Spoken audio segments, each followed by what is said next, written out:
Good afternoon. Bon après-midi. Vos Excellences, candidats distingués, messieurs, dames, c'est un honneur pour moi de vous souhaiter la bienvenue à cette troisième discussion avec le panel de candidats pour la formation collégiale de la CPI. Je suis présidente de la Coalition pour la Cour pénale internationale. Il y a beaucoup d'organisations non gouvernementales représentées de 150 pays différents pour faire de sorte que le travail de la Cour soit équitable, juste et indépendante pour que la justice soit rendue de façon universelle et de promouvoir les législations plus puissantes pour rendre la justice aux victimes des crimes de guerre, des crimes contre l'humanité et de la génocide. Nous voudrions exprimer encore notre appréciation à l'égard de l'État hôte, les Pays-Bas, et merci à l'ambassadeur Van Eysel et à tous ses collègues au ministère des Affaires étrangères d'avoir organisé ce lieu de notre réunion. Je voudrais remercier également chacun des candidats qui nous a rejoints aujourd'hui, ainsi que les candidats de la dernière et troisième session. Ces échanges sont voulus pour permettre aux personnes nommées d'évoquer leurs compétences et leur expertise, ainsi que de permettre des questions entre délégations. L'interprétation est disponible en français et en anglais. Merci aux interprètes pour leur service d'aujourd'hui. L'événement d'aujourd'hui est enregistré et diffusé live par le biais d'Internet. Donc, pour ceux qui nous suivent sur Twitter, vous pouvez utiliser le compte Twitter NGO pour la justice, NGOs for Justice et hashtag ICC élection et hashtag elect the best en anglais. Je voudrais mettre en exergue que l'événement d'aujourd'hui, ainsi que cette troisième session, est un événement indépendant de la coalition pour la CPI, même si nous sommes dans les bureaux du ministère des Affaires étrangères. Il s'agit d'un événement qui s'inscrit dans une campagne de longue durée que la coalition mène dans la conviction que la CPI ne sera considérée comme indépendante, équitable et efficace que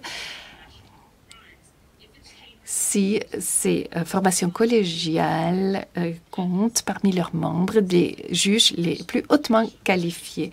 Depuis les premières élections tenues en 2003, la Cour fait de son mieux pour avoir des normes élevées dans les procédures électorales. On fournit aussi des fiches concernant les données liées à la procédure électorale et nous encadrons également la procédure. À l'Assemblée des États parties tenue en décembre à New York cette année, 6 nouveaux juges seront élus. Et donc, nous pensons que les échanges dans les panels d'aujourd'hui permettront à toutes les parties d'en savoir plus sur les qualifications, les expériences et les attentes des juges par rapport à la justice internationale.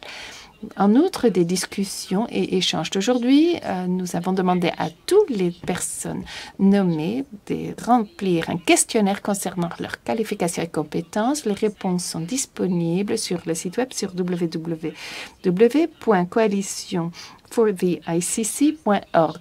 Je voudrais stresser que la coalition n'appuie ni ne rejette certaines personnes, mais nous voulons simplement promouvoir une procédure électorale équitable. Et donc, nous sommes contre les échanges de vote dans les élections au niveau de l'ICC. Donc, dans quelques instants, je vais demander aux candidats de se présenter concisément. Et ensuite, la parole sera au public. Et pour les intervenants, je vais demander de ne pas faire de commentaires ou de déclarations. Je vous demande de poser des questions claires à la totalité du panel. Et je vais également vous demander de ne pas poser des questions concernant ou phase préliminaire à des affaires en cours au niveau de la CPI ou qui potentiellement seront traitées par la CPI à l'avenir.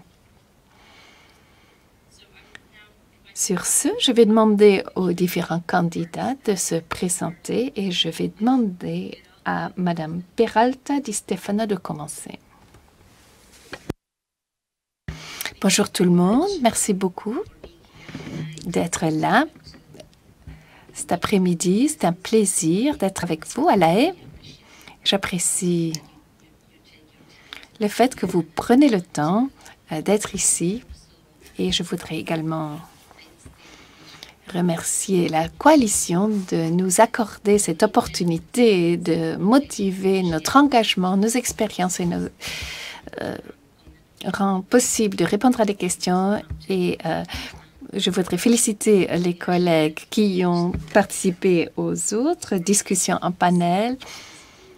Et c'est un rêve de faire partie de la CPI et donc je suis très heureuse d'être candidate. Donc encore une fois, merci à tous et je voudrais évoquer que je suis une candidate pour la liste B. Je ne suis pas juge, je suis procureur. J'ai été nommée par la délégation Uruguay, la République orientale de l'Uruguay. Et je vais prendre quelques minutes de temps pour vous communiquer ma carrière professionnelle, mes capacités, mes compétences et mon expérience. Lorsque j'ai commencé mes études en Uruguay, mon pays était opprimé par une dictature et j'étais parmi les plus jeunes avocats professionnels qui ont contribué à investir ses connaissances, ses capacités pour reconstruire le tissu social en Uruguay. C'était absolument nécessaire en ce temps-là. C'est comme ça que j'ai constitué ma vie. Je suis avocate et j'ai été impliquée dans le travail d'une organisation non gouvernementale qui est très grande dans mon pays et qui fournit encore à ce jour des conseils aux victimes de violations de droits humains et j'ai travaillé avec cette organisation pendant 10 ans pour la justice et la paix. Après 10 ans, je représente les victimes et j'essayais de rendre justice, mais après j'ai travaillé en qualité de secrétaire de la même organisation, mais pour tout le continent américain. Du Sud. Ma profession m'a conduit à faire également des études à l'étranger. J'ai étudié à l'Académie de La Haye également. J'ai étudié à Genève, ainsi que d'autres institutions en Amérique latine. Et on m'a remis le prix Humphrey, où j'ai fait des études de master en droit avec une attention spécifique pour les protections des droits humains, la justice transitoire et l'imputabilité à l'Université américaine de Washington, D.C. Avant de faire ces études aux États-Unis, j'ai été directeur pour les Amériques de l'Association de la prévention de la torture basée à Genève, en Suisse. Et ma tâche là-bas, c'était de gratifier l'OPCAT pour la convention. Et cette expérience m'a donné beaucoup de compétences et capacités diplomatiques pour arriver à défendre les causes importantes pour toutes les parties prenantes et les États parties également. Après avoir fini ma thèse, je suis retournée dans mon pays natal, l'Uruguay, et j'ai participé à un programme spécialisé dirigé par un programme de développement des Nations Unies. Et ma tâche était d'améliorer et de renforcer les capacités des législateurs dans le domaine des droits humains. Après, le Centre pour la justice et le droit international m'a recruté, m'a offert la position de directeur adjoint basé à Washington, D.C. J'ai accepté cette position et j'ai collaboré avec le directeur exécutif pendant une période de 8 ans presque. Le Centre de la justice et du droit international est une organisation non gouvernementale à but non lucratif très prestigieuse. Et son objectif est de fournir la représentation aux victimes de violations sérieuses dans tous les pays d'Amérique latine et dans les pays des Caraïbes, dans les cours américaines des droits humains. Donc, j'ai beaucoup d'expérience de procédures juridiques, des différentes affaires concernant des infractions et des crimes complexes, comme des situations de conflits armés, par exemple, et l'utilisation proportionnée des forces armées, les abus, les tortures, mais aussi la protection des femmes et des jeunes filles. Les femmes souffrent des violences domestiques et les femmes souffrent d'autres violations pendant des conflits armés également. Les personnes déplacées ont également fait l'objet de mes activités dans la salle d'audience du tribunal. Et donc, je trouve que ce qui est très important, c'est l'égalité des armes dans toutes les procédures. Il faut en tenir compte dans une salle d'audience. Il faut toujours garder à l'esprit les garanties pour la personne accusée, mais aussi la personne qui a subi les séquelles. Et la participation de tous est importante et les garanties de participation et de réparation des victimes est importante. Non seulement j'ai des expériences dans le plaidoyer, mais j'ai aussi dirigé des institutions pour les rendre plus efficaces, plus transparentes, plus efficaces, plus cohérentes dans la défense des droits humains. Comme je l'ai déjà dit, j'ai une ambition de combiner les différents systèmes en fonction en Europe, dans les Amériques et ailleurs. J'ai également travaillé pour le premier mandat d'organisme actif dans l'Uruguay pour mon pays. Et en tant qu'habitante de l'Uruguay, j'y suis retournée en tant que membre du comité d'administration de cet organisme de défense des droits humains. Et mon mandat a pris fin le 31 août 2017. Maintenant, d'autres institutions ou fondations dont je suis membre du conseil d'administration, donc je suis active dans différentes organisations et je collabore avec des leaders d'opinion et des agents qui représentent 11 pays différents afin de promouvoir le bon travail et la défense des victimes qui souffrent des atrocités. Et je suis également formatrice et membre du réseau d'Amérique latine de prévention contre le génocide et les atrocités de masse. Maintenant, avoir la réparation des victimes d'actes atroces et prendre en charge les familles était vraiment un engagement, une vocation pour moi. Et je peux contribuer beaucoup d'expérience. J'ai travaillé en différentes qualités dans le système judiciaire et je voudrais faire une différence en travaillant pour cette institution unique qui est la CPI, avec une plateforme d'action dans le monde entier, une plateforme qui a été créée pour un but très simple. Après 15 ans, c'est tout de même un organe qui est fonctionnel, qui est opérationnel. Il y a évidemment des défis à relever. On va revenir là-dessus plus tard, j'en suis sûre. Mais bon, c'est quand même un organisme qui fonctionne, qui crée de la jurisprudence et qui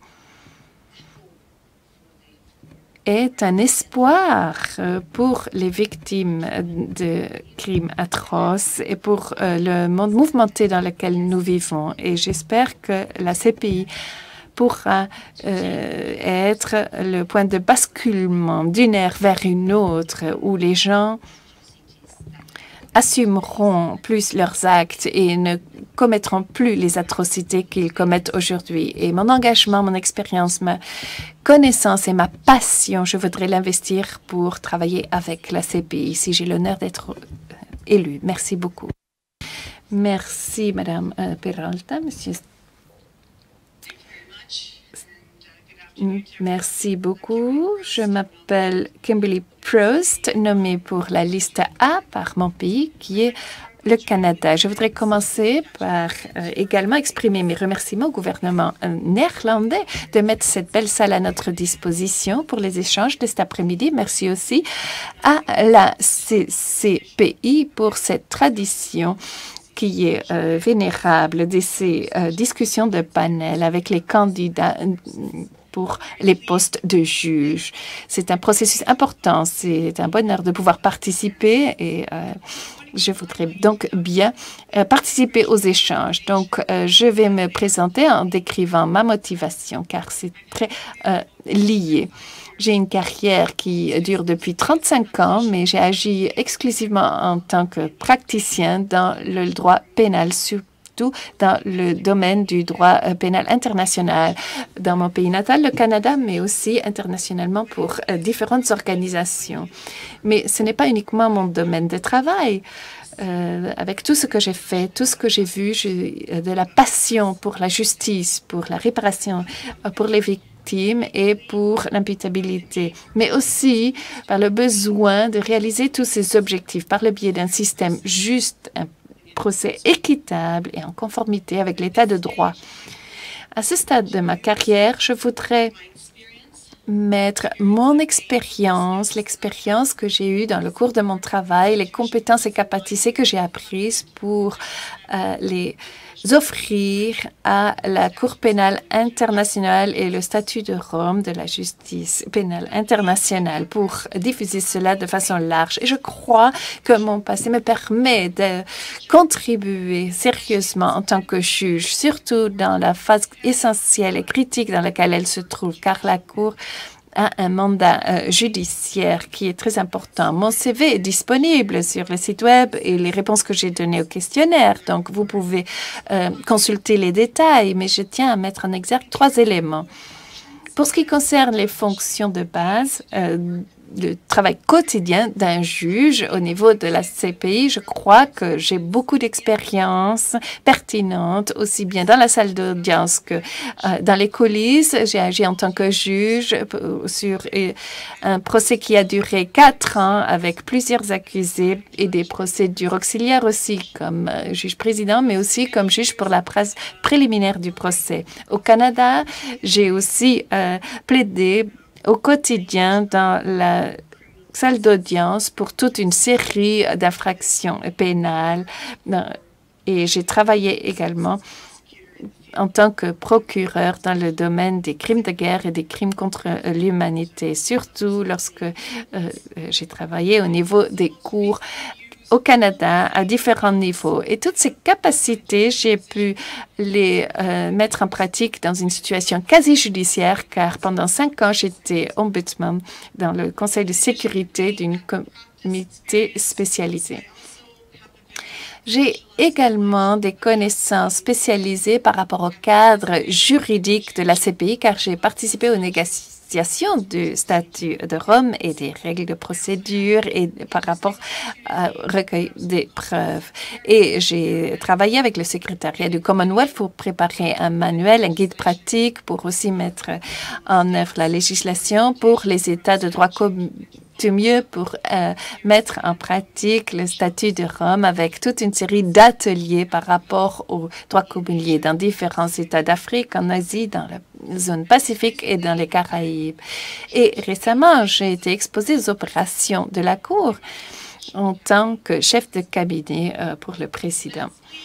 Et pour terminer, pendant de longues années, j'ai travaillé dans le domaine de la coopération internationale, dans le domaine des affaires pénales, dans des cas d'extradition et de condamnation internationale. Et on me dit, je suis le geek, le passionné de la coopération internationale. Voilà, donc je connais la construction et la gestion de cas complexes internationaux. Et même si je viens d'une tradition de droit coutumier, j'ai obtenu beaucoup de connaissances et de bonne compréhension et d'appréhension pour les autres systèmes juridiques qui existent dans le monde. Et je crois que ces connaissances vont être très utiles dans la position de juge dans cette Cour pénale internationale qui est très hybride et qui doit trouver et ancrer les meilleures pratiques pour conclure, c'est un honneur pour moi d'être nommé, être élu pour cette institution. C'est un honneur. Je suis motivée de servir et je crois que j'ai les compétences requises et l'expérience pour pouvoir le faire. Et donc, je suis prête à vous communiquer mes idées par rapport à l'opération de la Cour et je vais répondre à toutes vos questions. Merci beaucoup. Merci, Madame Proust. La parole maintenant à Madame Menseponsou. Merci beaucoup. Je vais rejoindre les commentaires exprimés par mes collègues et remercier le gouvernement néerlandais d'avoir mis à notre disposition cette plateforme. Et merci à la CCPI de nous permettre cette session de présentation. Et merci aussi à tous ceux qui sont restés toute la journée pour pouvoir nous écouter. Car sans public, eh bien, ça aurait été un peu démotivant. Mais je suis reconnaissante que vous avez bien voulu rester toute la journée. C'est un honneur pour moi d'être le candidat du Ghana pour cette position de juge, étant donné l'expérience et les capacités que mon pays reconnaît, que je peux contribuer à cet organe. Je viens à cette position avec différents points de vue. D'abord, la justice transitionnelle. J'ai été commissionnaire dans la Commission nationale de réconciliation au Ghana, après quoi je suis devenue conseil pour la Commission de réconciliation au Libéria. Et on m'a recruté également pour les Nations unies et j'ai été représentant spécial du secrétariat général pour l'État de droit. Mais avant cela, mon premier contact avec la CPI, c'était prophétique. Je ne savais pas dans le temps, mais le Ghana m'avait demandé de servir au barreau international, un groupe qui donnait conseil par rapport à la mise en place de la défense pour les personnes qui devaient apparaître devant la CPI. Ça, c'était avant la signature du traité.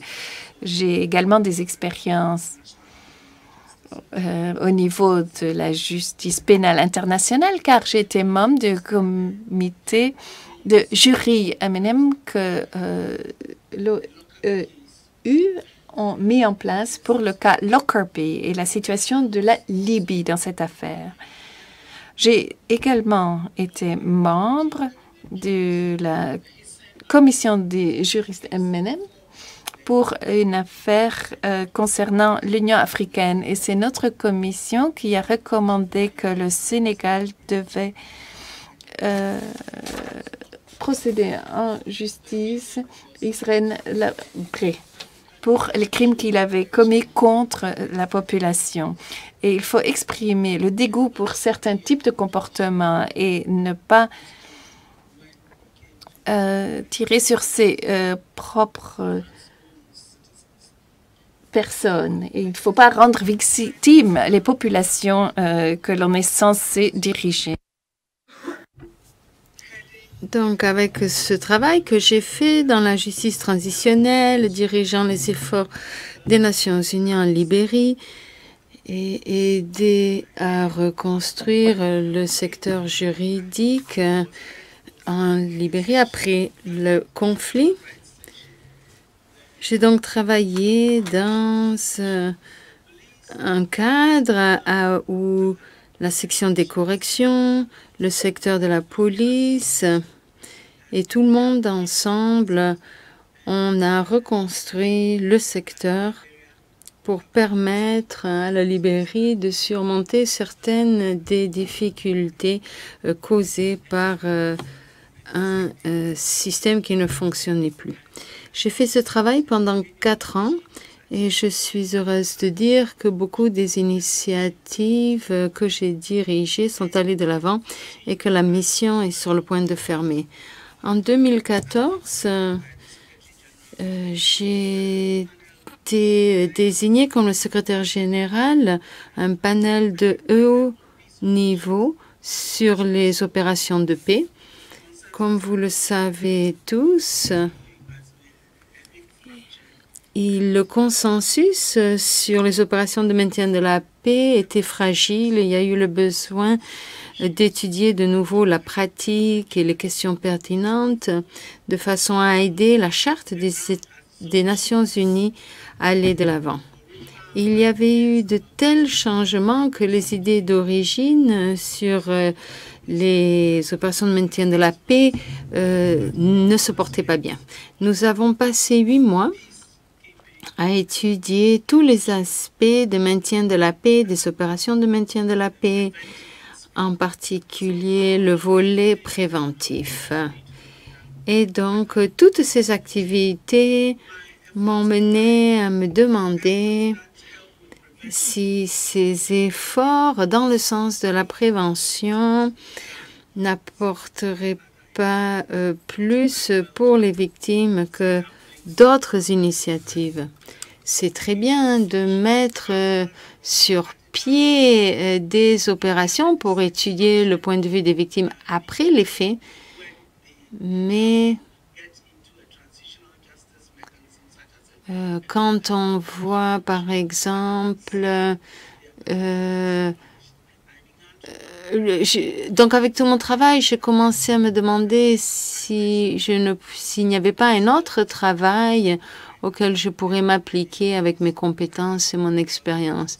Et c'est tout ça qui m'a mené donc à offrir mes services à cette institution et à son avenir. Merci. Merci, Madame Mensa Bonsou. Et maintenant, on passe à Monsieur Aitala. Vos Excellences, chers amis et collègues, bon après-midi.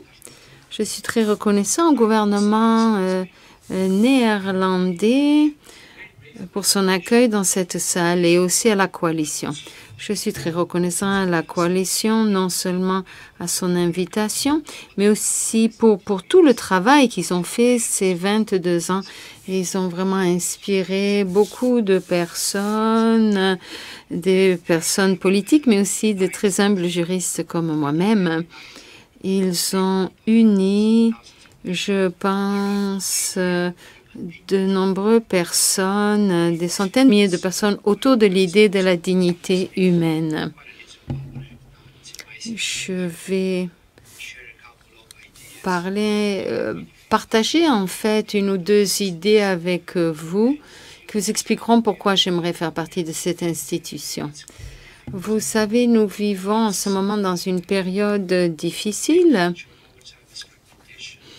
qui est caractérisée surtout par la fragmentation.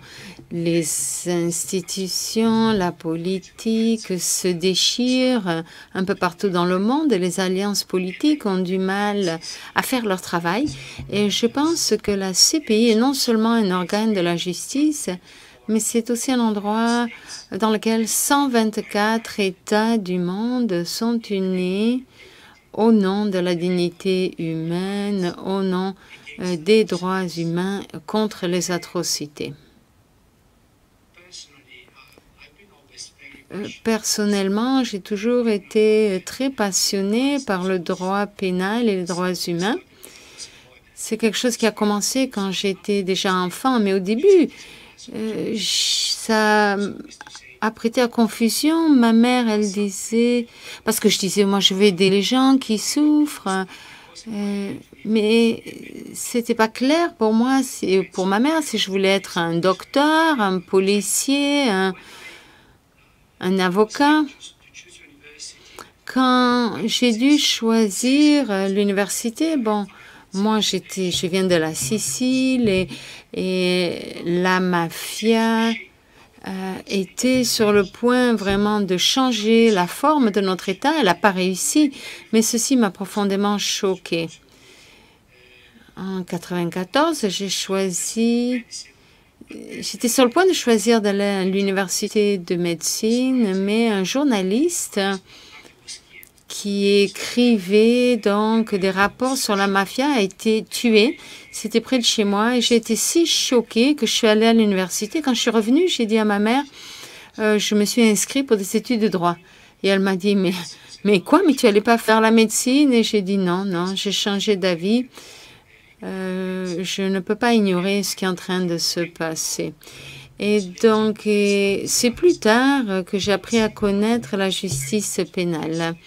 Alors, le droit civil en Italie, c'est très important, c'est basé sur le droit romain. Et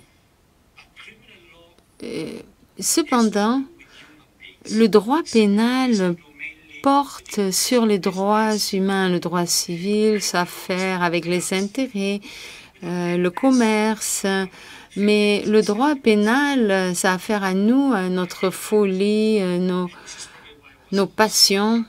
Et c'est pour ça peut-être que j'ai été attirée par le droit pénal. Et puis un jour, des années plus tard, j'ai rencontré Antonia Cassesinino. Je m'intéressais déjà beaucoup au droit pénal international, mais quand je l'ai rencontré, j'ai compris que c'était quelque chose que je devais faire. J'ai son livre ici avec moi, son livre sur le droit pénal international. C'était presque comme un texte sacré pour moi. Je l'ai lu très, très souvent.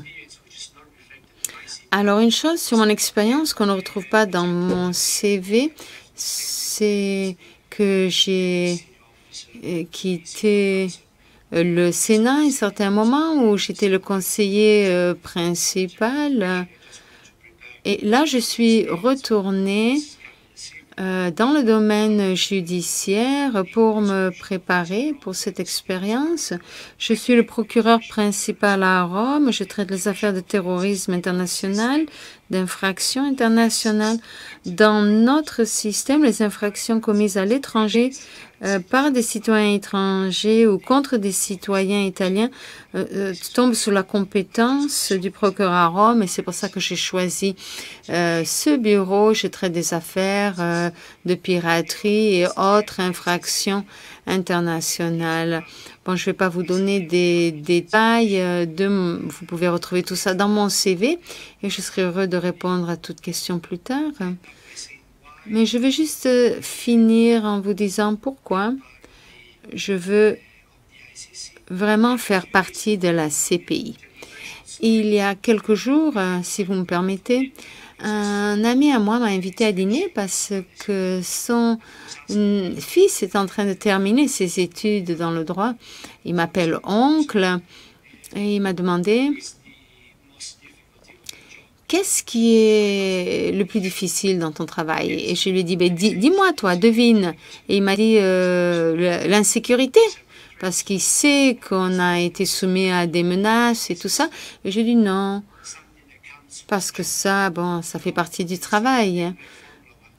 C'est comme être pilote de Formule 1. On sait qu'au prochain virage, on va peut-être perdre la vie, mais quand même, on accélère quand même. Parce qu'on veut se mettre soi-même au défi. Après, il a dit, est-ce que c'est lié à la charge de travail? C'est que je me lève à 6 heures du matin, que je travaille toute la journée? J'ai dit non, ça c'est évident. Si on aime son travail, on le fait le temps qu'il faut. En fait, je lui ai dit, le plus difficile dans le travail d'un juge, c'est d'être confronté à la souffrance humaine. On ne peut pas se laisser submerger par ce sentiment. Sinon, on ne pourra pas être un bon juge. La compassion, ça vient du latin compatir, qui veut dire souffrir ensemble. Donc, il faut avoir la compassion, mais il ne faut pas se laisser submerger par ça. Cependant, on ne s'habitue jamais à cela. Quand je me souviens, la première affaire dans ma vie, c'était le meurtre d'un petit garçon qui avait 5 ou 6 ans et qui avait été soumis à des maltraitances pendant plusieurs années et qui après a été tué par cet homme, cette horreur. Et je ne peux pas oublier ça. C'est comme être un médecin. Un médecin. On ne s'habitue jamais à cela. J'ai demandé à un ami à moi qui est chirurgien. Il m'a dit, quand je fais mon travail, j'essaie d'être aussi professionnel que possible, mais jamais je ne m'habituerai. Chaque fois qu'un patient meurt, j'ai envie de mourir, de pleurer. Et je pense qu'il en est de même avec les juges. Nous devons nous en tenir à la procédure, au droit, mais en même temps, nous devons nous permettre à nous-mêmes à être ceux qui apportent et qui montrent de la compassion pour les victimes. Et la Cour pénale internationale ne peut pas mettre fin à toutes les atrocités du monde. Elle peut traiter un certain nombre de procédures, 5, 10, 20, 100, mais ce qu'elle peut faire, c'est apporter l'espoir à ceux qui ont perdu l'espoir parce qu'ils sont donc à la merci d'autorités qui très souvent sont ceux qui justement les maltraitent. Ce que nous pouvons faire aussi,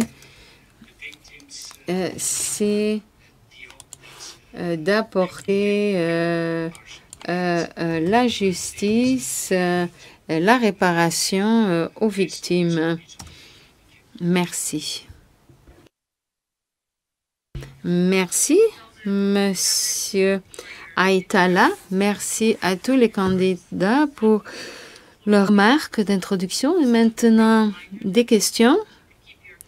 Alors, je veux vous rappeler, si vous pouvez faire en sorte que vos questions soient bien ciblées et qu'elles s'adressent à tous les candidats pour qu'ils et elles aient la même opportunité d'y répondre.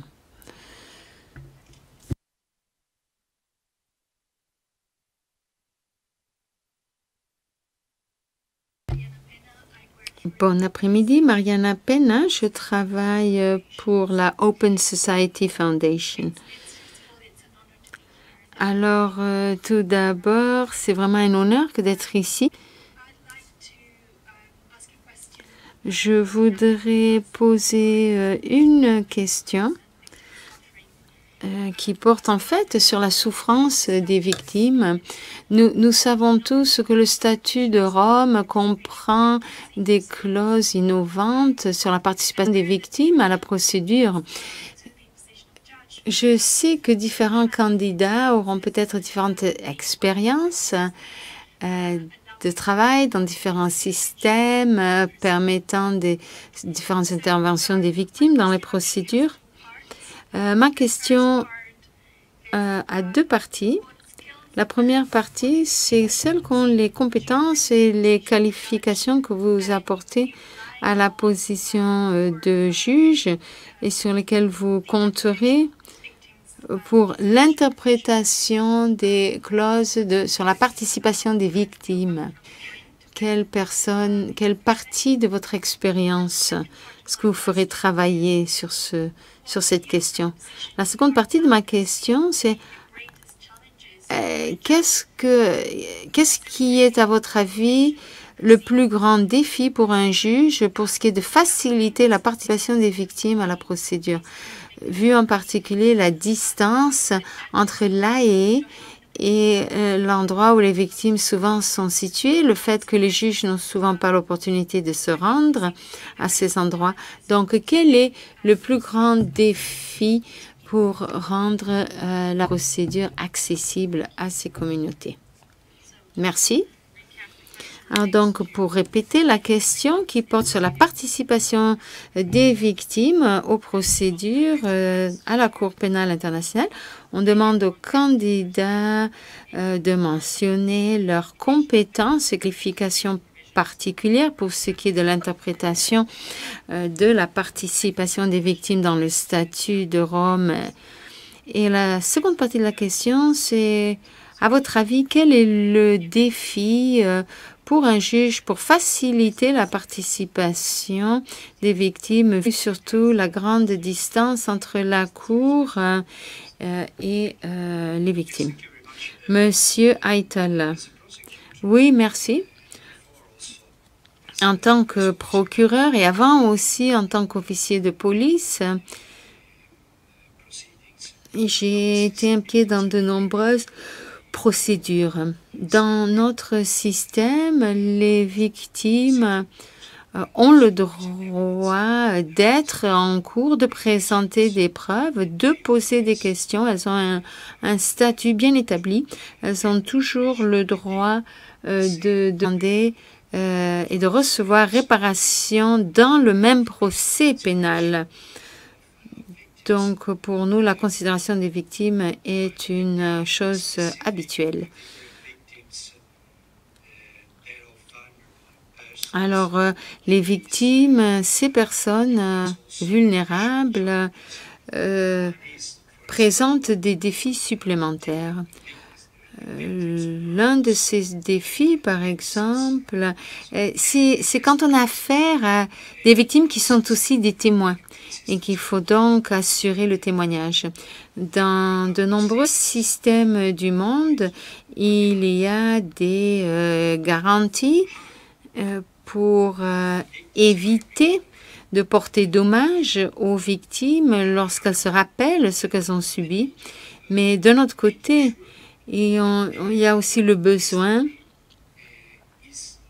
de faire en sorte de s'assurer que leur témoignage soit réel. Quand les victimes sont des enfants, ceci est parfois difficile. Alors, je demande souvent l'aide de psychologues et d'experts. Il faut bien comprendre comment poser des questions, quelles questions poser. Et de nouveau, avec les enfants, par exemple, les enfants, parfois, ils inventent des histoires, ou bien dans d'autres cas, ils ne sont pas capables de raconter l'histoire parce que le traumatisme a été trop intense. Dans notre système, quand la victime ou un témoin clé est un enfant, les parties, la prosécution ou le procureur ou la défense n'ont pas le droit de poser des questions. Le juge, les questions doivent passer par le juge qui décide si la question est bien posée ou bien si elle est appropriée pour un enfant. Et il y a toujours un psychologue présent dans ces procédures. Lorsque la procédure porte sur la violence sexuelle ou d'autres types d'atrocités contre les personnes vulnérables, ces témoignages sont enregistrés en dehors de la cour. Naturellement, il y a le juge, le procureur, la défense, tous les droits sont garantis, mais l'environnement est adapté à la personne. Si cet enfant, un enfant, ce ne serait pas dans une salle comme celle-ci qui pourrait effrayer un enfant. Sur la question des victimes, j'ai une expérience internationale. Par exemple, quand je suis arrivée en Afghanistan, c'était une période très difficile. La guerre était très violente. Je me suis rendu compte que la plupart des enfants n'avaient pas de représentation dans la cour, surtout quand l'auteur des abus était le père. Donc, ce que nous avons fait ensemble avec nos amis afghans, c'est que nous avons mis sur pied 2 sections sur les violences contre les enfants, contre les femmes, dans les bureaux de procureurs. Naturellement, ceci est entièrement différent aux questions portant sur le terrorisme ou les drogues, le trafic de drogue. Nous avons aussi mis sur pied une OGN africaine avec des financements de façon à apporter une assistance financière à toute personne qui en aurait besoin, non seulement les pauvres, mais aussi des enfants, des femmes étaient abandonnées et n'avaient pas l'opportunité de monter une défense sérieuse. Donc, ils passaient chaque journée au bureau de police pour pour voir si des enfants ou des femmes avaient été arrêtés. Et après, il parlait avec les autorités pour voir s'il y avait des fondations juridiques et tout ça. C'était vraiment très instructif, tout ça. Et je veux dire que les cours africaines étaient vraiment merveilleuses. Elles ont compris à quel point tout ceci était sensible et c'était vraiment un grand pas en avant. Le défi, et je vais terminer sur ça, le défi pour la Cour, pour ceux qui vont siéger à la Cour, et je souhaite à tous mes collègues ici présents le meilleur dans ce sens aussi. Le défi, c'est de faire en sorte que la Cour soit efficace. La Cour, elle ne peut pas faire des poursuites pour tous les crimes internationaux, ça je l'ai déjà dit. Mais ce qu'elle perd, c'est d'aider les personnes partout dans le monde à comprendre qu'il y a un juge, des juges, même lorsque les autorités locales ne peuvent pas ou ne veulent pas agir. Cela donne donc l'espoir, mais il s'agit aussi de donner le sentiment aux personnes que la Cour leur appartient. Et c'est pour ça que les victimes sont vraiment essentielles, parce qu'il s'agit de crimes nationaux. Et nous savons tous que quand la doctrine des crimes internationaux a vu le jour, elle était vraiment, c'était une révolution dans le droit international.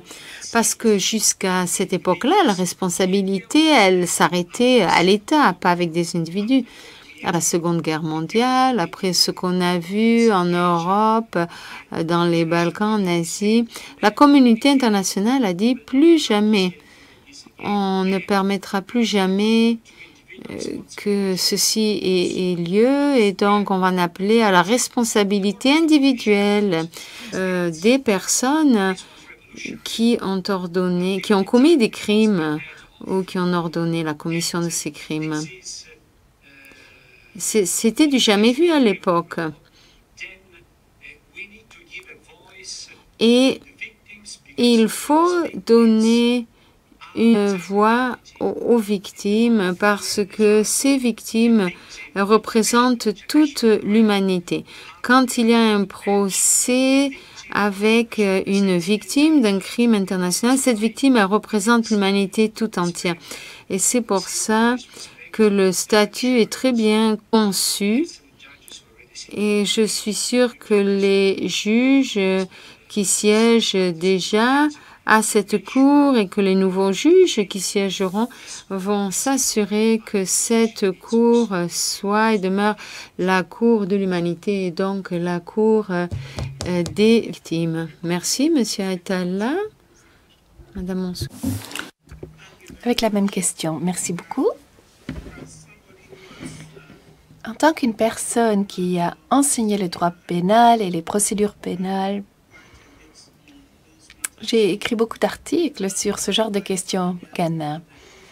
J'ai beaucoup d'expérience avec les douleurs des victimes. Elles éprouvent ces douleurs parce que parfois le système juridique les exclut des procédures. Il y a donc un mouvement pour développer les processus de médiation entre victimes et coupables.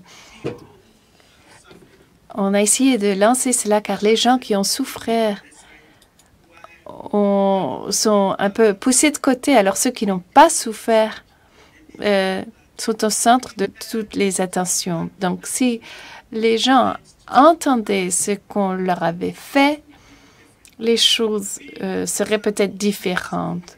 Sachant que les victimes aient ce genre de sentiments et ayant travaillé dans différents processus de vérité et de réconciliation qui sont orientés tout autour des victimes et qui veulent essayer de soulager les souffrances des victimes et leur redonner leur dignité, il me semble qu'un aspect important du statut est favorable car elle forme une plateforme de participation des victimes. Et c'est la responsabilité des juges de faire de sorte que cette plateforme soit aussi fonctionnelle que possible et être conscient également des inconvénients. On ne veut pas avoir plus d'un procureur, sinon ça prête à conscience. Et en même temps, si les gens ont le droit de faire entendre leur voix, il faut que ce soit fait de façon structurée pour leur permettre de participer de façon efficace. Je sais qu'il y a déjà eu des expériences au niveau de les cours et je sais que certains efforts ont été réalisés pour améliorer la procédure. Maintenant, pour les gens qui viennent de zones très isolées, en Afrique, ce type de salle est vraiment une autre planète par rapport à leurs expériences de tous les jours. Et les juges peuvent peut-être avoir des sentiments d'empathie sans avoir aucune idée de la vie de tous les jours des victimes. Donc parfois, nous sous-estimons cette ambiance de crainte éprouvée par les victimes, cette ambiance qui règne encore dans les zones où les victimes habitent. Et ces victimes ont tellement peur qu'elles ne veulent même pas se faire connaître comme ayant souffert des séquelles. Donc, si certains osent prendre le devant et participer aux procédures juridiques, ils représentent vraiment un groupe qui est beaucoup plus grand qu'ils ne se rendent compte eux-mêmes. Il est donc très important d'entendre leur voix. Mais on peut dire aussi qu'il y a tellement de technologies à notre disposition maintenant. Cet échange de membres de panel est diffusé en direct par le biais d'Internet. Donc, pour les populations qui n'osent pas prendre le devant et se prononcer pour témoigner contre, pour participer dans les procédures juridiques au niveau des audiences, entendre au quotidien ce qui se passe ou voir les coupables qu'ils pensaient avoir une position tellement puissante que rien ne rendra justice a quand même un effet de soulagement de leur souffrance. Donc, je crois qu'il est important de continuer et je vais essayer de promouvoir cela. Si c'est dans mon possible, je veux vraiment que les victimes ressentent qu'ils comptent, eux, et pas uniquement personnes inculpées ou accusées. Il faut que ce processus soit équitable et bien équilibré avec le meilleur résultat possible, bien sûr. Merci, Madame Mensah-Bonsu. Madame Prost a la parole maintenant. Merci. D'abord, je voudrais réagir au premier élément contenu dans votre question. Quelles sont les compétences et les qualités que j'apporterai à la participation des victimes et aux réparations prévues par le statut de Rome? Je suppose que mes capacités ou compétences sont peut-être négatives puisque je viens d'un système, le système de droit coutumier, où on n'a vraiment pas accordé beaucoup d'attention aux victimes ou à la participation des victimes. Et donc, j'ai déjà travaillé au niveau de l'ICT Y en tant que juge et c'était bien une critique que l'on nous a faite au niveau de l'ICT Y et l'ICT R. Donc, c'était bien cette composante d'entendre les victimes qui manquait. Donc, ayant eu des expériences dans ces systèmes-là, je sais combien il est important de créer un système où les victimes peuvent participer et que ce système soit efficace. Auparavant, je ne connaissais pas ce système jusqu'au moment où j'ai vraiment participé aux négociations. Et donc, je sais quels sont les arguments passionnés qui ont été avancés à Rome et auparavant pour indiquer combien cet élément est important. Et je suis convaincue que c'est le cas. Et maintenant, j'apprécie pleinement combien il est important d'avoir une justice restaurative et réhabilitative pour aussi améliorer la crédibilité de l'institution. Donc oui, j'ai beaucoup d'appui et de compréhension et de conviction que le système est bon et qu'il doit vraiment être opérationnel. Maintenant, les défis, malheureusement, il y en a beaucoup. Tout d'abord, il y a ce souci d'avoir un système équilibré. Il faut un système participatif. Les victimes doivent vraiment sentir qu'ils font partie de la procédure, mais les droits des accusés doivent également être respectés.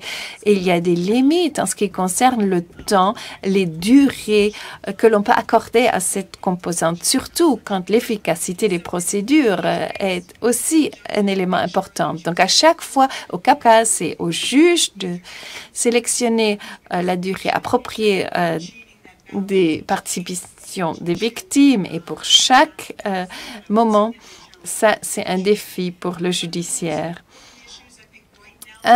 Une des autres questions très importantes pour la Cour et une façon efficace de pouvoir le faire, c'est un système adéquat de représentation en justice. Human Rights Watch a un rapport intéressant là-dessus, comment organiser les choses et le besoin également ressenti par les victimes d'être représentés, faire entendre leur voix. Mais bon, la réalité, il faut la voir en face. Il y a des aspects pratiques. Il faut réaliser ce qui a été décrit dans les statuts de Rome, dans le processus de sélection des représentants des victimes. Et donc, ça, c'est une procédure qui doit être mise par le système judiciaire. Et bon, les audiences se tiennent très loin des lieux du crime. C'est la raison pour laquelle il doit y avoir des programmes de sensibilisation. Évidemment, la CPI a fait des efforts pour sensibiliser le public, mais il faut en faire davantage. Il faut consulter le greffier par rapport aux procédures de consultation et de sensibilisation par rapport aux victimes, d'essayer d'entrer en contact avec eux. Dans une expérience que j'ai eue avec mes activités passées, je sais qu'il fallait ouvrir la phase préalable au procès. Ce sont des défis avec des limites par rapport aux ressources financières qu'il faut ne pas oublier non plus. Et c'est donc des circonstances avec lesquelles les juges devront travailler. Donc voilà, quelques défis qu'on perçoit. Mais encore une fois, c'est un élément très important du système du statut de Rome. Et donc, oui, au cas par cas, il faut trouver la meilleure solution. Merci, Madame Prost. On va donner la parole à Madame Di Stefano maintenant. Merci beaucoup pour cette question. Je vais essayer de répondre deux volets de la question. Premier volet concernant l'interprétation de comment faire participer les victimes. Je crois que j'ai beaucoup d'expérience parce que toute ma vie durant, j'ai représenté les victimes. Que ce soit des victimes au niveau national, mais également au niveau des victimes internationales. Et avant le statut de Rome, la procédure était bien structurée et on essayait justement de concentrer sur la réparation accordée aux victimes. Et j'ai travaillé avec les victimes dès la première phase. Et donc, sur le terrain, avant qu'ils doivent se rendre à l'audience, on essaye de leur donner tout l'appui et les approcher et aborder de façon à les protéger, et bien les encadrer et de défendre leurs droits. Et après les audiences, une fois que les dédommagements ou compensations ont été alloués, je travaille avec les victimes pour veiller à la bonne exécution des jugements prononcés.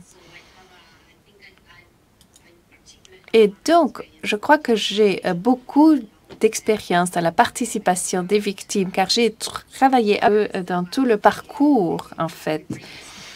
Et le principal défi à relever par la CPI en termes de participation des victimes, eh bien, tout d'abord, le statut de Rome est révolutionnaire quand il s'agit justement de cet aspect de participation des victimes. C'est le premier instrument international qui prévoit la participation des victimes et qui prévoit également des réparations. Donc, c'est un instrument qui accorde aux victimes cette possibilité de participation. Je suis tout à fait consciente que ceci a été interrogé et la participation des victimes n'est pas chose facile. Comme il a déjà été dit, il y a beaucoup de victimes qui vivent dans des zones très isolées et dans des zones qui sont peut-être encore en conflit. Il y a beaucoup d'obstacles à la communication, peut-être que les gens ne savent pas lire ni écrire, difficulté d'accès aux salles d'audience ou aux cours. Mais ce qui pourrait aider dans la question des victimes, c'est de un, lorsque l'Assemblée des États parties demande à la Cour de recueillir des données pour des indicateurs quantitatifs et qualitatifs. Et ceci dans le souci de construire un système de protection des victimes et d'accès des victimes à la CPI. Donc ça, c'est déjà quelque chose qui est en cours. Autre élément, c'est la protection des victimes. Parfois, il est extrêmement difficile, mais c'est la réalité des victimes qui sont parfois menacées, et cela de façon grave. Donc, il faut essayer de trouver un endroit sûr où ils peuvent être hébergés ou essayer de prendre des dépositions d'une autre façon. Mais il faut veiller à leur protection. Ça aussi, il ne faut pas l'oublier. Comme élément très important permettant la participation des victimes. Je crois vraiment que ça, c'est très, très important.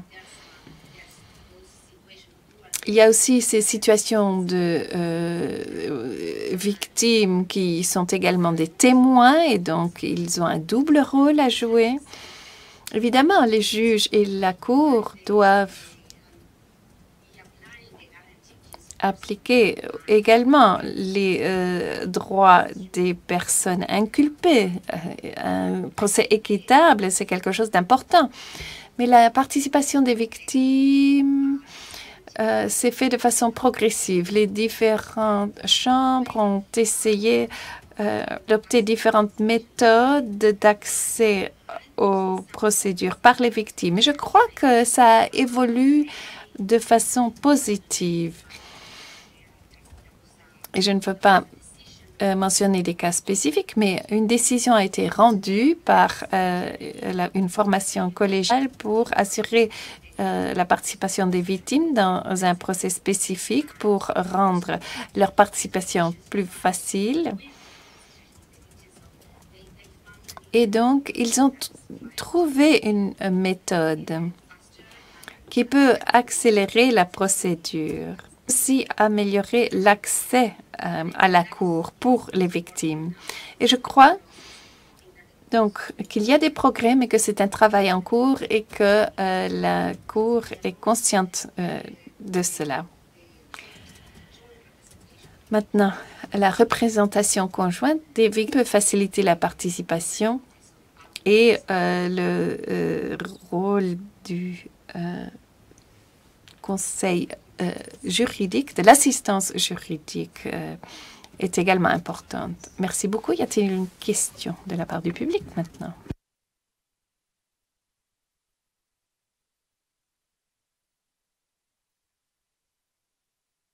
Merci beaucoup. Je m'appelle Bridget Enda de l'initiative des femmes pour la justice en matière de genre. Merci beaucoup à la CCPI d'avoir organisé cette journée. Vous avez fait du bon travail, panel très intéressant. C'est instructif d'entendre tous ces membres de panel et nous avons vraiment des beaux candidats très qualifiés pour ces positions. Maintenant, pour les candidats sur la liste A, pourriez-vous indiquer combien de jugements vous avez rendus en tant que juge?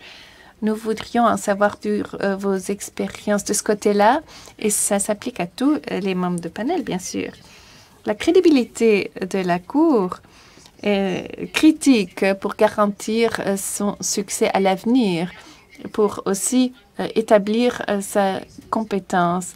Maintenant, la sélection des affaires juridiques et des poursuites à engager, la jurisprudence qu'il faut créer et aussi l'intégrité judiciaire. Ça, c'est une question qui me concerne. Donc, est-ce que votre expérience peut assurer l'intégrité d'une institution, son adéquacité, sa transparence, sa conformité avec ses propres règles et règlements intérieurs, résolution des organes politiques? Évidemment, l'importance de ces aspects quant à la crédibilité, mais aussi vos opinions sur la préservation et le renforcement des institutions quand il s'agit de l'intégrité d'une cour. Merci. Merci. Donc, première partie de la question était adressée à certains individus, des candidats qui ont été nommés sur la liste A, de donner quelques informations statistiques par rapport au nombre d'affaires sur lesquelles elles se sont prononcées, mais je vais demander aux autres candidats, ceux qui ont été nommés pour la liste B, d'indiquer les expériences qu'ils pourraient bien avoir dans un cadre différent, donc pas dans la salle de mais dans d'autres cadres. Comme cela, chaque membre de panel pourra prendre la parole. Deuxième volet de la question, il concerne la crédibilité de la CPI en tant qu'institution et on demande aux candidats de communiquer leurs opinions, leurs expériences quand il s'agit de renforcer l'intégrité des institutions, quand il s'agit des aspects de transparence, de conformité avec les règles et règlements d'intérieur. Donc, tout d'abord, je voudrais donner la parole à Mme Proust.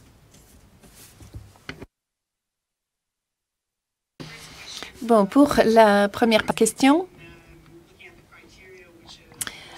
étant donné les critères qui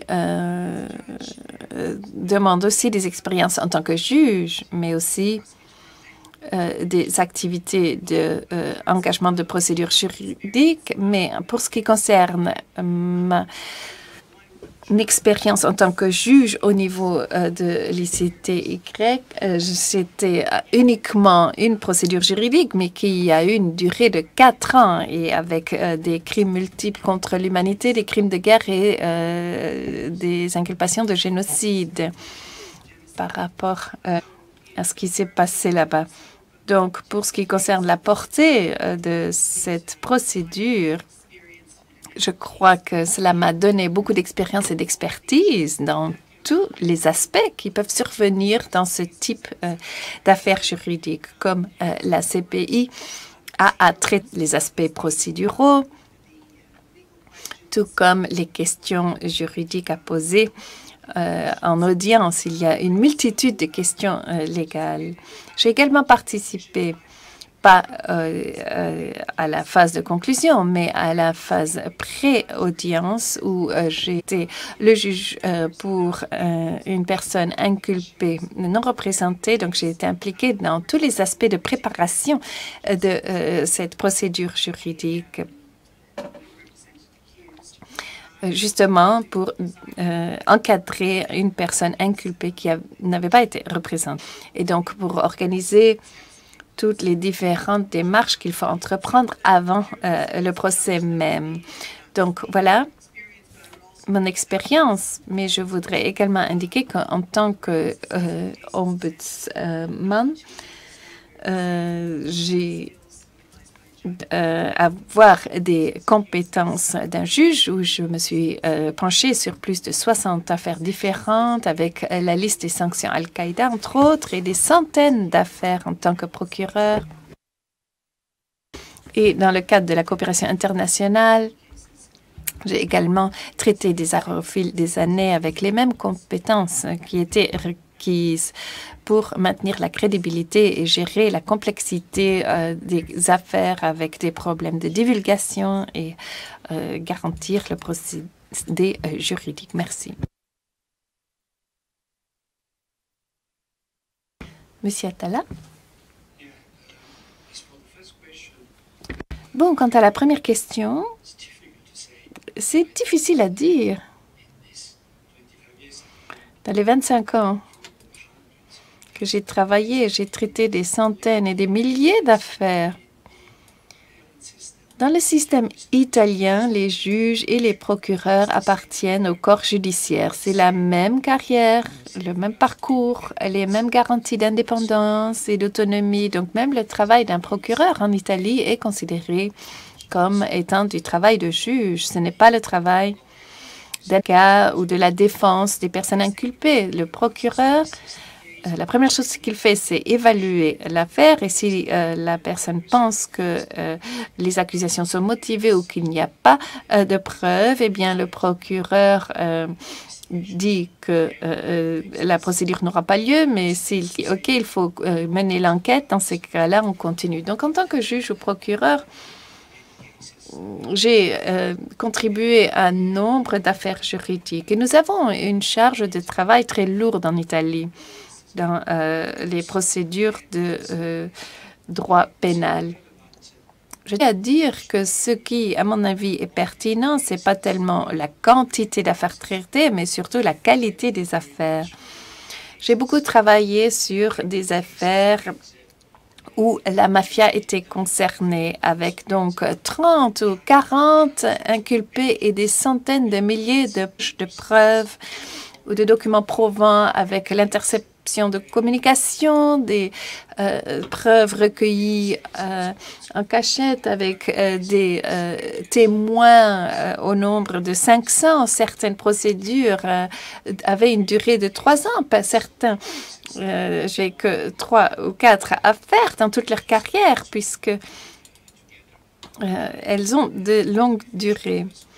Donc, voilà, pour terminer la réponse à la première question, j'ai accordé beaucoup de temps aux audiences de tribunal, même lorsque j'ai travaillé en tant que consultant à l'étranger. Par exemple, en Albanie, nous avons créé donc une cour anti-mafia et donc j'étais au tribunal pour aider les collègues et les encadrer pour bien gérer ces affaires difficiles. J'ai fait la même chose en Afghanistan. Surtout pour des cas liés aux crimes contre les personnes vulnérables. Pour la deuxième partie de la question, l'intégrité, la crédibilité, bon, laissez-moi dire que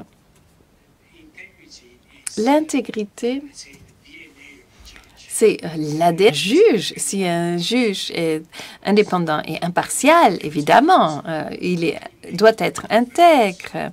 Je pense que vous pensez surtout à notre réputation, à comment le monde externe nous perçoit. Un des ingrédients pour cette crédibilité, c'est justement l'efficacité. Et je crois que tel que nous siégeons dans ce panel, nous pensons tous que la CPI doit devenir plus efficace et plus rapide, tout en assurant pleinement, et je le répète à 3 reprises, pleinement permettre une bonne défense aux personnes inculpées. On peut accélérer les procédures juridiques si tout le monde fait bien son travail. Et à mon avis, le travail d'un juge, c'est de faire de ce que une procédure juridique soit bien menée, que les témoins parlent justement des problèmes qui occupent l'audience au tribunal et pas d'autre chose, et ainsi de suite. Donc, un des éléments qui permet d'améliorer la crédibilité, c'est un travail efficace. Autre chose, c'est le respect des droits des personnes inculpées. Encore une fois, je mentionne mes expériences avec la mafia. Ce type d'infraction, en fait, n'est pas si différent des crimes internationaux, car cela relève de la société. Et il y a des éléments sociaux et culturels. Et donc, il est très important de montrer à tout un chacun, les personnes, mais aussi les personnes qui appartiennent à l'organisation criminelle, que nous sommes contre l'idée qu'un procès est une vengeance. Non, nous voulons rendre la justice. Nous respectons à 100% à tout moment les procédures prévues, le droit pénal. Et là, on revient sur un point que j'ai soulevé au début. Étant un procureur dans mon pays implique, comme pour la CPI, l'obligation d'être à la quête de preuves aussi à décharge de la personne inculpée. Il ne faut pas se dire que l'inculpé est coupable. Non, il faut réunir toutes les preuves. Et ça, c'est le travail d'un juge. Et je pense que lorsque une cour agit conformément aux règles, dans le respect des droits de la défense et dans le respect des droits de toutes les parties impliquées, y compris les victimes, c'est la meilleure démonstration possible qu'une cour soit intègre, crédible et agisse en conformité avec les règles. Merci, Monsieur Altala. Je voudrais demander à Madame Prost de donner un complément d'information. Oui, désolée, je pensais qu'on allait faire 2 tours, mais comment est-ce que je pense protéger l'intégrité, la crédibilité dans l'institution? Je rejoins ce que le panel italien a dit par rapport au rôle du procureur, et moi, j'ai toujours considéré mon rôle comme officier de la Cour et j'ai toujours agi pour assurer une bonne divulgation des informations pour faire de sorte que les procédures soient en conformité avec la législation, les procédures telles qu'elles sont prescrites. Comment est-ce que je gère les relations avec les victimes et les dossiers avec l'obligation de divulguer toutes preuves qui peuvent également être à décharge de la personne inculpée, donc bien gérer des cas de poursuites juridiques et la même chose pour les expériences au niveau de l'ISCREC. Il fallait gérer les affaires de façon efficace en matière de dossiers volumineux et de temps escompté. Il faut donc gérer des informations nombreuses et volumineuses, mais il faut agir conformément aux règles par rapport aux droits des victimes, droits des témoins, protéger aussi les personnes inculpées. Donc cette procédure qui a duré 4 ans a toujours impliqué un souci de veiller à la crédibilité de l'intégrité de la procédure et du processus et de l'institution. J'ai aussi dû contribuer à bâtir une institution quand j'ai travaillé pour la commission de sanctions pour les membres Al-Qaïda, car je devais assurer la protection des personnes travaillant dans ce bureau, un contexte très politisé pour essayer d'avoir des règles de conduite applicables dans tous les cas individuels et pouvoir mener le travail afin de bien veiller aux frontières qui séparent la politique du système judiciaire. Et donc, ces 5 années d'expérience qui me serviront très bien pour veiller à ces aspects de protéger la crédibilité et de l'intégrité qui sont vraiment nécessaires quand on a le poste de niveau de la CPI. Merci, Madame.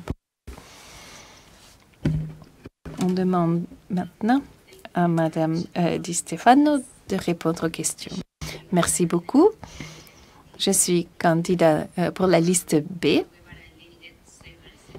mais j'ai vraiment eu affaire à beaucoup de procédures juridiques. Vous les verrez mentionnées dans mon CV. Je n'en ai mentionné que quelques-unes. Mais bon, je voudrais distinguer entre la juridiction nationale dans le système civil appliqué dans mon pays et les contentieux internationaux. En Europe, représenter les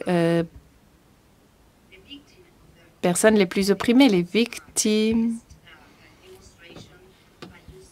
d'une manifestation réprimée. Et les forces de police étaient excessives. Donc, il y a eu une manifestation dans ce système démocratique et dans le système pénal et le système civil. Je représente les victimes de ce genre des situations. Donc, les blessés et une des victimes a été tuée pendant la manifestation. J'ai également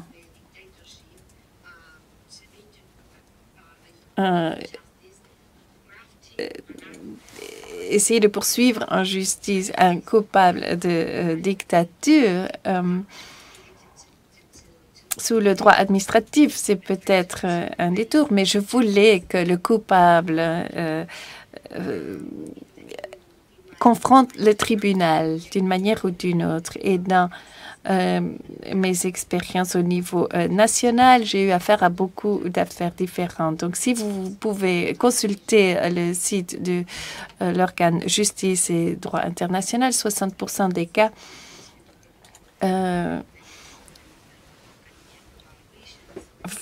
sont ce genre de cas, et je représentais la région des Caraïbes. Il y avait des affaires de viol, d'assassinat, des conditions inhumaines dans les centres de détention pénitentiaires, beaucoup de situations différentes. Et je voudrais mentionner une affaire qui, malheureusement, est très connue. J'ai mené les procédures juridiques qu'Uruguay a dû défendre devant la Cour américaine. Il s'agissait du cas Hellman. Donc, il fallait représenter Juan Hellman et Grandura. Et c'est la première fois qu'il y avait un problème, qu'une personne pouvait disparaître sur une longue période de temps, même si cette personne est encore en vie. Mais bon, cette personne a été en cachette pendant toute la période qu'on ne lui reconnaissait pas son identité biologique. Et donc, c'était une jurisprudence innovante de la Cour. Malheureusement, la mère ne sait toujours pas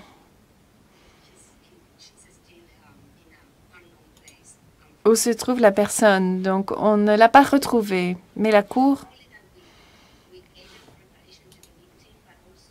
a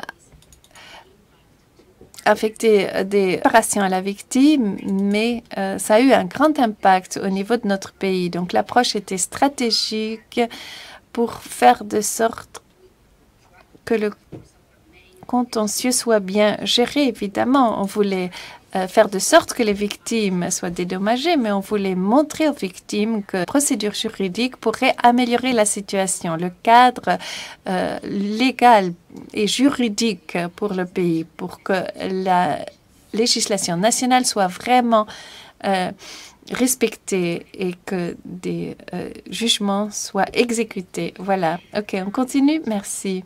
Donc, pour ce qui concerne l'intégrité, la crédibilité, je suis consciente du fait qu'il y a beaucoup de règles et que je suis engagée et je considère que c'est mon devoir en tant que représentante de victimes, mais non seulement du point de vue procédural, mais aussi ma propre intégrité et ma conviction que l'état de droit est importante. Et donc, il faut garantir à chacune des parties un rôle équitable et un traitement équitable. Je n'ai pas de problème de déviation de conduite ou de problème de protection d'une des parties dans une procédure juridique. Et lorsque j'étais ombudsman, j'étais le premier de mon pays en activité. Et élu, il fallait bâtir l'institution. Et donc, c'était littéralement essayer de lancer cette structure, de faire de sorte que ce soit opérationnel et efficace en Uruguay. Et je crois que j'ai beaucoup de personnellement. Comme je l'ai déjà dit, j'ai été présidente de l'Institution nationale des droits humains et en occupant cette position, comme vous le savez peut-être, l'Institution nationale des droits humains doit suivre les principes de Paris. Et donc, il est extrêmement important d'être impartial et d'émettre des recommandations de résolution aux différents organes gouvernementaux et de protéger les victimes de façon aussi équitable que possible. Merci, Madame Peralta Di Stefano. Donne la parole maintenant à Madame Mensah Bonsu. Merci beaucoup. Je n'ai jamais occupé un poste de juge, mais j'étais impliquée dans différentes procédures judiciaire, car les procédures de conciliation ont à voir à ce genre de procédure avec beaucoup de parties impliquées. Et ces processus pour aboutir à une issue favorable impliquent aussi des capacités de salle d'audience, et les commissions de vérité et de réconciliation agissent dans des cadres politique difficile où on est confronté à des interrogations permanentes par les avocats, les règles gérant l'utilisation des preuves, évidemment. Et il faut bien évaluer les documents probants pour déterminer la culpabilité d'une personne inculpée. Il y a aussi les réparations. Il faut définir le niveau de réparation et qui a droit à ces réparations et toutes ces compétences-là. Et ça, ce sera très utile dans le travail pour la CPI. Et j'ai également été impliquée dans le comité impliquant les médecins et les dentistes. Donc, prendre des personnes qui accusent les docteurs de mauvaises pratiques. Et donc, il y avait des audiences, tout comme il y aurait dans les audiences de procédure juridique. Donc, je crois que ce sont des compétences que je pourrais vraiment mettre à profit en tant que juge. Et pour l'intégrité institutionnelle et la conformité avec les règles établies, je crois que toute institution qui dans son mandat, a comme élément essentiel l'imputabilité, doit donc garantir l'intégrité. On ne peut pas porter atteinte à l'intégrité. Non, il faut défendre la morale avec un échelon très élevé et faire ce que l'on dit. Et la mission même auquel l'IP était toujours conforme aux règles. Et donc, quand on a affaire aux interlocuteurs internationaux et nationaux, il y a moins d'opportunités d'avoir à expliquer la mauvaise conduite. Ce qu'on essaye de faire, c'est encadrer les personnes pour qu'ils agissent d'une certaine manière. Et la moindre chose que vous pouvez faire vous-même, c'est bien agir de façon exemplaire. Parce que si vous ne faites pas ce que vous dites, cela mine justement le travail que vous essayez d'effectuer. Donc, agir en conformité avec les règles de procédure, ça c'est essentiel. Et ça, c'est important aussi quand on travaille dans des opérations de sauvegarde de la paix ou d'établissement de la paix. Il fallait, par exemple, faire face aux problèmes d'intégrité des opérations de maintien de la paix. Malheureusement, avec le scandale d'abus sexuels, c'était pas évident et c'était très important de reconsidérer les éléments de base et d'assurer que les règles et d'autres mécanismes prévus pour assurer l'action en conformité avec les règles réaffirmé, parce que 99,99 personnes font de leur bien, mais s'il y a 1,1 personne qui a une mauvaise conduite, eh bien, ça mine tout l'effort des autres. Et vous avez eu des problèmes d'abus sexuels par les soldats de maintien de la paix. Mais vous n'entendez pas le reste du travail qu'ils effectuent. Mais ça, c'est parce que malheureusement, les quelques individus ont pu miner le travail de tous les autres. Je crois donc que pour les institutions, elles doivent avoir dans leur mécanisme interne des garanties d'intégrité et faire de sorte qu'ils respectent leurs propres règles, leurs propres principes. Et donc, il faut refléter ce qu'ils essayent d'enseigner à autrui. Il faut mener par l'exemple.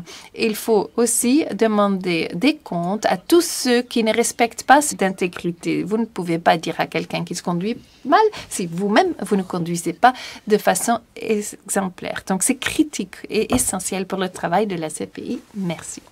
Thank you, Ms. Mensah. Merci, Madame Mensah Bonsu.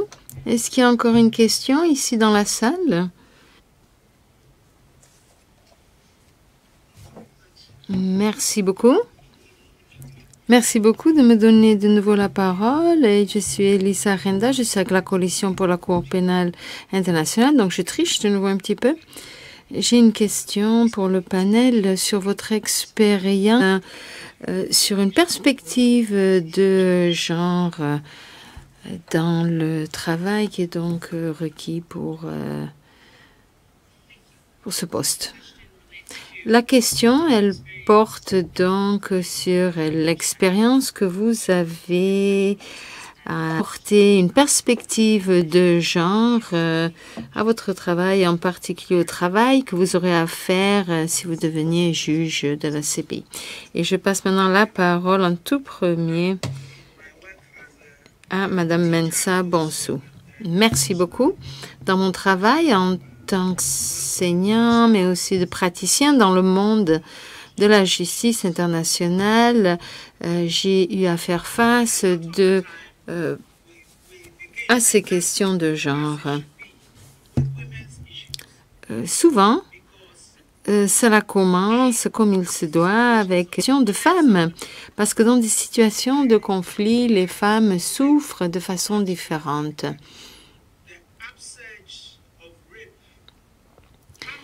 Je souligne toujours le fait que la multiplication des viols en temps de guerre indique de soi-même le type de problème auquel une société a affaire avant la situation de guerre. Et comme après, quand il y a un affaissement du système de justice, eh bien, ceci révèle les questions qui existent déjà avant. Et donc, les problèmes pour les femmes, elles continuent par le biais de ces violences sexuelles.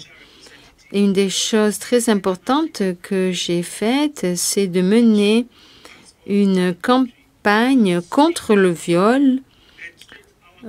Partout dans le pays, il s'est agi de parler avec des gens et de souligner notre engagement en tant que communauté internationale de soutien de la dignité des femmes. Et dans le cours de ce travail, nous avons dû combattre les perspectives. Il était clair que dans cette guerre qui avait duré si longtemps, les jeunes hommes qui étaient impliqués dans ces violences sexuelles, ils n'avaient pas atteint la maturité en question durant une période de paix, mais pendant une période de guerre. Il est important que ces hommes comprennent qu'il y a une négociation pour une transaction sexuelle qui devait donc apprendre. Nous avons regardé la performance du domaine judiciaire et nous avons cartographié ceci pour voir ce qu'il fallait faire si le domaine judiciaire allait traiter tous les qui étaient en suspens. Et les gens avaient des attentes dans ce sens. J'étais aussi impliquée dans la mise sur pied d'une unité particulière pour les poursuites des crimes sexuels et des crimes impliquant le genre. Et d'après ce que je comprends, cette unité, elle tourne toujours très bien. Ce qui était clair, c'est que beaucoup des abus des jeunes enfants implique aussi les garçons, mais que les gens sont plus réticents à parler parce que souvent, pendant la guerre, c'est non seulement le viol des jeunes filles qui est employé, mais aussi le viol des jeunes garçons. Et ces garçons sont souvent après employés en tant qu'enfants soldats parce qu'une fois que l'œuvre a été détruite, ils deviennent des proies. Et donc, il est très important dans une situation d'après-conflit de bien souligner l'importance de ces crimes de genre. Il n'y a que comme ça qu'on pourra mettre fin à la guerre pour tout. J'enseigne également la philosophie du droit, donc la philosophie féministe, entre autres, et j'ai aussi quelque peu écrit donc sur les droits des femmes. Je pense que j'ai avec toute mon expérience, je ne pourrais rien entreprendre sans toujours prendre en compte la façon dont les événements touchent particulièrement les femmes. Même avec les réparations, quelque chose qui touche une femme n'affectera pas un homme peut-être de la même façon. Quand on parle de réparation, il faut faire un effort supplémentaire pour faire ressortir le point de vue des femmes. Beaucoup de femmes, surtout dans les communautés rurales éloignées, reçoivent les informations filtrées par les hommes. Et donc, elles ne sont capables d'articuler leur propre point de vue. Et il est important de reconnaître l'existence de ce filtre. Certaines de ces femmes, elles ne peuvent pas parler à un étranger à moins que leur ami, leur compagnon ne le permette. Et il faut reconnaître ceci au fur et à mesure que nous développons des systèmes de façon à ce que les voix des femmes soient toujours et partout entendues. Merci. Merci, Madame Mensah Bonsou. Madame Di Stefano, vous avez la parole. Merci. J'ai vu moi-même comment les crimes, les basés sur le genre, touchent les femmes et les hommes de façon différente. Je pense que le statut est le premier instrument qui souligne vraiment ces crimes en tant que de guerre dans les conflits nationaux et internationaux.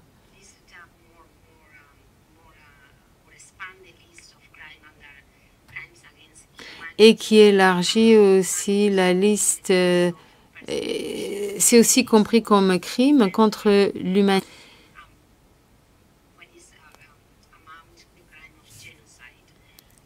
Et on en parle aussi dans le volet du crime de génocide. Je pense qu'il y a certaines choses qui sont très importantes dans l'approche au sexuel et basée sur le genre. Et c'est que ces crimes sont basés non seulement sur le genre d'une personne, mais aussi sur le rôle de construction sociale qui est différent pour les hommes et pour... Alors, dans les cas de crimes sexuels et basés sur le genre qui touchent les femmes, je pense qu'il faut avoir la connaissance, la sensibilité pour appliquer des critères qui prennent en compte le fait que ces crimes touchent les femmes de façon différente et les femmes qui ont un rôle différent dans la société, dans leur communauté. Mais aussi le fait que ces crimes, en fait, ils sont souvent une base de discrimination multiple. Donc, il y a tout un complexe de construction sociale et culturelle qui sous-tend le crime lui-même. Et tout ceci est le reflet d'inégalités dans la société. Donc, il est très important que le statut de Rome énonce clairement que le genre sera considéré pour l'homme et pour la femme dans le contexte de la société.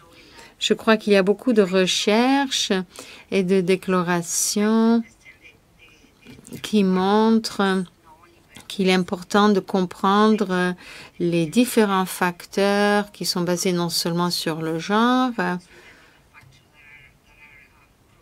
mais aussi d'autres éléments qui touchent de près ou de loin aux stéréotypes sur les femmes dans la société. Et je pense donc qu'il faut apporter des critères. Il faut aussi avoir le savoir pour protéger ces personnes et aussi éviter de les traumatiser de nouveau. Merci beaucoup, Monsieur Aitala. Je pense que ma collègue a l'histoire du droit international, c'est en fait l'histoire de souffrance des personnes vulnérables, des faibles, et c'est beaucoup l'histoire de la souffrance des femmes qui ont payé plus que les hommes, plus en tant que mère, en tant que femme, et ainsi de suite. Vendredi, j'ai eu une audience et c'était une affaire avec des faits de persécution, une histoire de persécution très affreuse. À la fin du procès, cet homme a été condamné. Il est donc resté en prison parce que moi, j'avais refusé l'idée qu'il soit assigné à résidence. Il aurait fallu d'abord qu'il suive un processus très important, un processus psychologique pour bien comprendre ce qu'il avait mené à ces actes. Nous comprenons, nous avons tous des sentiments de jalousie, mais nous ne devenons pas tous violents. Et à la fin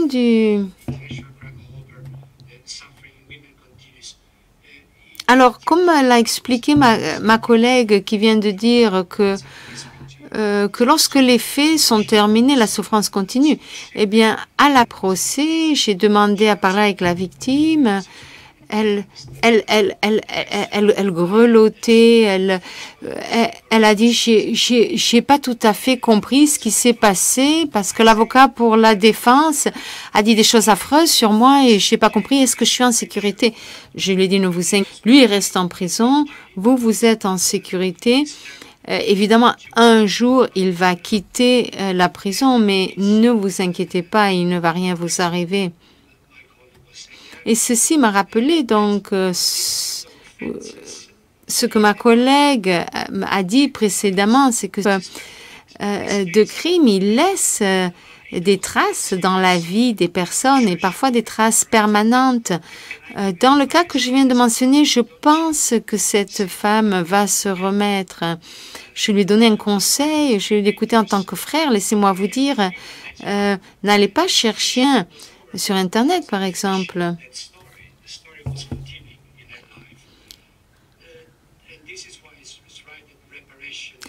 Et c'est pour ça qu'il est vrai que la réparation, par exemple, c'est très important. La fin du procès, ce n'est pas la fin de l'histoire. Alors, pour ce qui est de la protection des victimes, là, les victimes sont aussi des témoins. Et la CPI et tous les tribunaux doivent s'assurer naturellement que les témoins soient sincères et qu'ils ne mentent pas face au tribunal. Cependant, nous ne pouvons pas exiger non plus que des personnes ordinaires deviennent des héros. Si les personnes pensent qu'avec leur témoignage ou suite à leur témoignage, après leurs enfants à la maison, ils vont être torturés, qu'est-ce qu'elles vont faire, ces personnes? Et je me pose toujours cette question à moi-même. Nous avons un système très complexe des témoins. À la CPI, c'est encore plus difficile dû aux problèmes géographiques.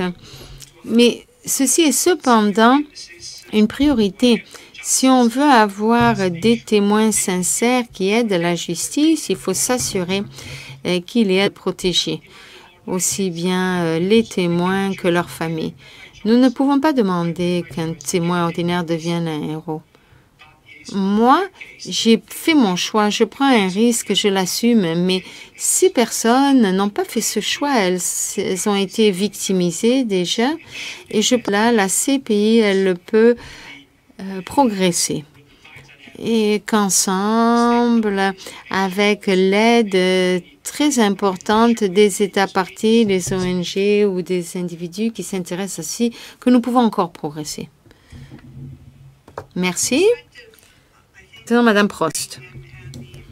Eh bien, la perspective que moi j'apporterai, et aussi je pense que ce qui est important pour un juge de la CPI dans le cadre des violences basées sur le genre, c'est de bien voir où nous avons commencé, où nous sommes arrivés et dès qu'on peut encore faire pour ce qui est de bien souligner les violences basées sur le genre dans le cadre du statut de la CPI, mais aussi des protections procédurales, des règles qui sont applicables, aussi la protection dans ce type d'affaires. Je pense que mon approche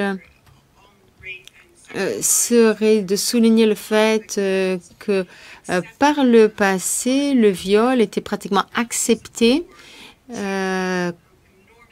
comme une conséquence de guerre, jusqu'à nous en sommes arrivés maintenant avec beaucoup de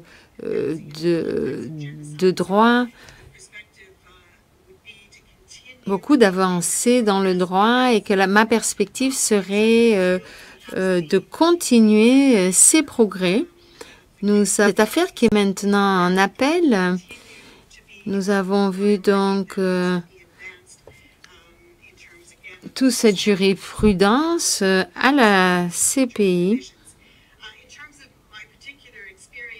Pour ce qui est de mon expérience particulière, je dirais que j'ai traité en tant que procureur dans le nord du Canada des affaires de ce type. Je connais leur grande complexité, quoique au niveau national.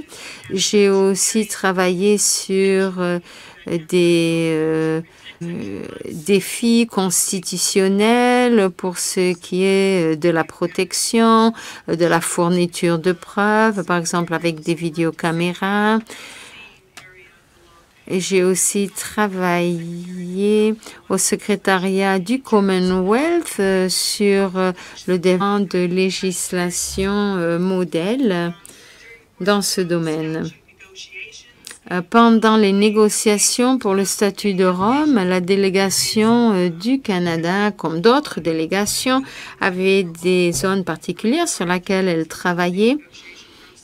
Pendant tout le processus de négociation, on nous a demandé de considérer le genre de ce point, toutes les clauses du point de vue du genre. Je me souviens en particulier de l'inclusion du substantif, mais aussi de la règle 70 qui porte